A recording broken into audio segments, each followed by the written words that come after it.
हे देवों, जिस मूल धन से लाभ रूपी धन की इच्छा करता हुआ मैं व्यापार करता हूँ, वह मेरे लिए सुखकारी हो।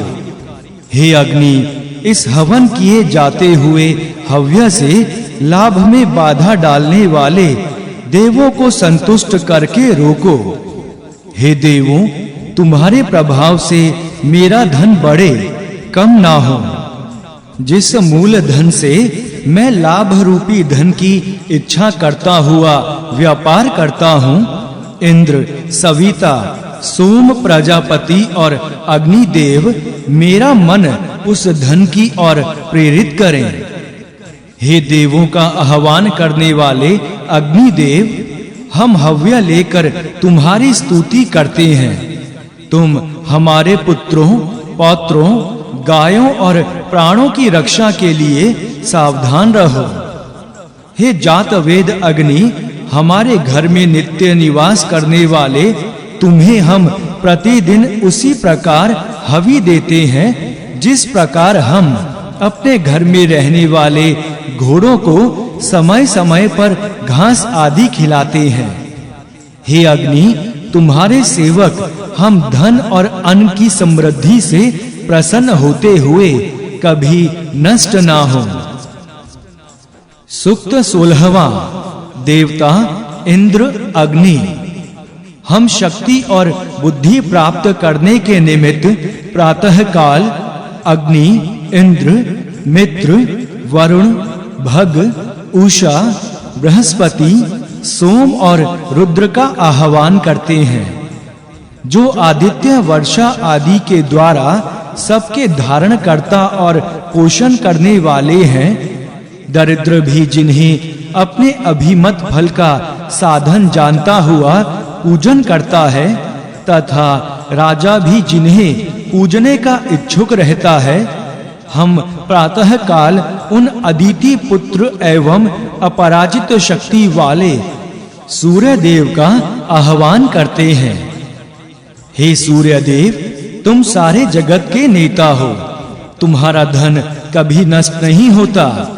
हमारी स्तुति को तुम सफल करो। हे भग, हमें गायों और घोड़ों से संपन्न करो। हम पुत्र, पौत्र, सेवक आदि मनुष्यों वाले बने।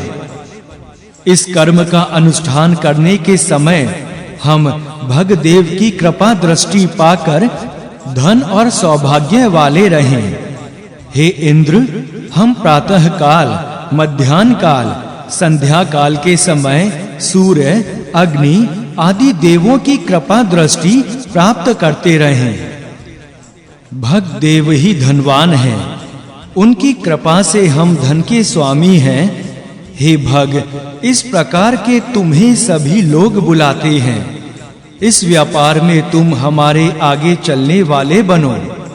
जिस प्रकार सवार के पीठ पर बैठ जाने के बाद घोड़ा चलने के लिए तैयार हो जाता है, उसी प्रकार उषा देवी धन देने वाले भग देव को मेरे यज्ञ में लाने के लिए प्रस्तुत हो।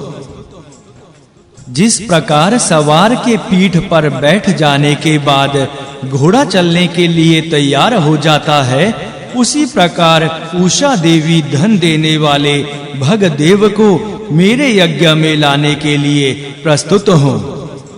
तेजी से दौड़ने वाले घोड़े जिस प्रकार रथ को ले जाते हैं, उसी प्रकार उषा देवी भग देव को मेरे पास ले आए। हे उषा देवी, बहुत से अश्वों, गायों, पुत्र पौत्र आदि से युक्त एवं कल्याणकारिणी बनकर सदा हमारे लिए उदित हो। हे उषा देवी, तुम जल प्रदान करती हुई तथा समस्त गुणों से युक्त होकर अपने अविनाशी धनों से हमारी सदा रक्षा करो। सूक्त 17वां। देवता सीता, बुद्धिमान लोग बैलों को हल में जोतते हैं। देवों को सुख कर अन्न प्राप्ति की इच्छा से वे बैलों के कंधों पर जुआ रखते हैं। हे किसानों, हलों को जुओं से युक्त करो और जुओं को बैलों के कंधों पर स्थापित करो। अंकुर उगने योग्य इस जुते हुए खेत में गेहूं, जौ आदि बीजों को बो। हमारे अन्न के पौधे दानों के भार वाले हों।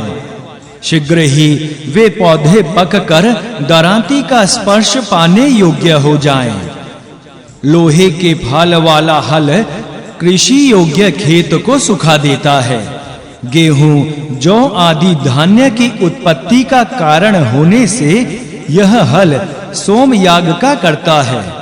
हल का भाग फाल भूमि के भीतर रहकर गति करता है। यह हल गाय आदि पशुओं की समृद्धि का कारण बने।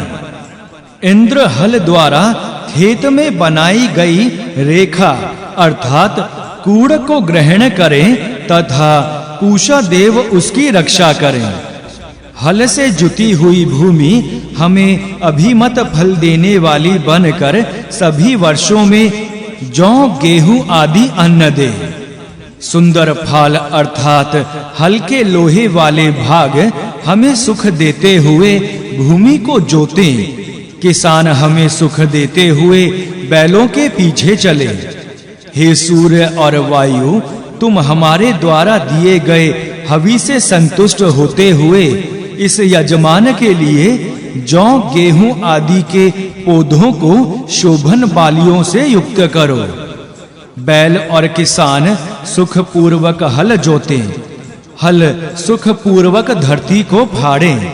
रस्सियां सुख पूर्वक बांधी जाएं।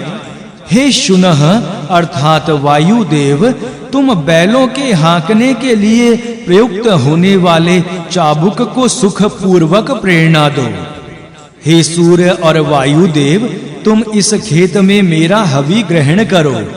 सूर्य और वायु दोनों ने आकाश में बादलों के रूप में जो जल पहुंचाया है, उससे वर्षा के रूप में इस जुती हुई भूमि को सींचो।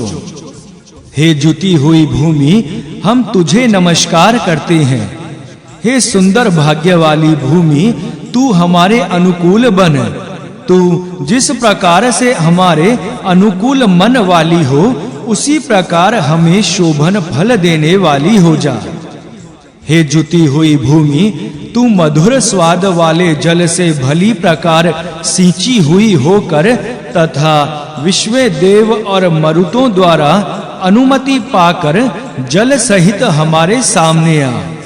तू शक्ति संपन्न होकर घी से मिले हुए अन्न को सींचने वाली है। सूक्त 18वां देवता वनस्पति। पाठा नाम की इस लता रूपी जड़ी बूटी को मैं खोदता हूँ, जो सभी जड़ी बूटियों से अधिक बलवान है। इस जड़ी बूटी के द्वारा सौत को बाधा पहुंचती है तथा इसे धारण करने वाली स्त्री पति को प्राप्त करती है। हे ऊपर की और मुख वाले पत्तों से युक्त जड़ी बूटी पाठा, तू इंद्र आदि देवों की कृपा से मुझे प्राप्त हुई है। तू मेरी सौत को पराजित करने वाली है। तू मेरी सौत को मेरे पति से दूर ले जा और मेरे पति को केवल मेरा बना। हे सौत, मैं तेरा नाम कभी नहीं लेना चाहती। मेरे पति के साथ तू रमण मत कर। मैं तुझे बहुत दूर भेज रही हूँ। हे सभी जड़ी बूटियों में श्रेष्ठ पाठा, मैं अधिक श्रेष्ठ बनूं। लोक में जो अधिक श्रेष्ठ स्त्रियां हैं, मैं उनसे भी अधिक श्रेष्ठ बनूं। मेरी जो सौत है वह अति नीच नारियों से भी नीच बने। हे पाठा नामक जड़ी बूटी, मैं तेरी कृपा से अपनी सौतों को पराजित करने वाली बनूं और तू भी शत्रुओं का तिरस्कार करने में समर्थ हो। इस प्रकार हम दोनों शत्रुओं को पराजित करने वाली बने। मैं अपनी सौत को पराजित करूं। हे सौत, मैं तेरे पलंग के चारों ओर तथा पलंग के ऊपर इस पराजित करने वाली पाठा नाम की जड़ी बूटी को रखती हूँ। थनों से दूध टपकाती हुई गाय जिस प्रकार बछड़े की ओर दौड़ती है तथा जल जिस प्रकार नीचे की ओर बहता है, उसी प्रकार तू मेरे पीछे पीछे चल। सूक्त 19वां। देवता इंद्र। मेरा ब्राह्मणत्व जाति से पतित करने वाले दोष का विनाश करने में प्रबल हो। मंत्र के प्रभाव से उत्पन्न मेरी शक्ति और मेरा शारीरिक बल अमोघ अर्थात कभी असफल ना होने वाला बने। मैं जिसका पुरोहित हूँ वह क्षत्रिय जाति जय प्राप्त करने वाली तथा वृद्धा अवस्था से रहित बने।